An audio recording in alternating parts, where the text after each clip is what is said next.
You ask Tiger to solve. This deals with linear equations with one unknown. The final result is x equals 38. Let's solve it step by step. Simplify the expression. Find the greatest common factor of the numerator and denominator. Factor out and cancel the greatest common factor. Group like terms.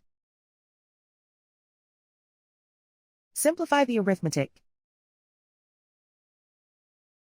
Group all constants on the right side of the equation.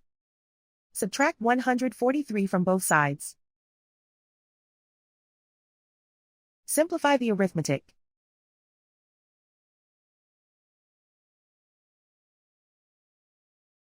Convert the x into a positive number. Multiply both sides by -1. Remove the ones. Simplify the arithmetic. And so the final result is x equals 38.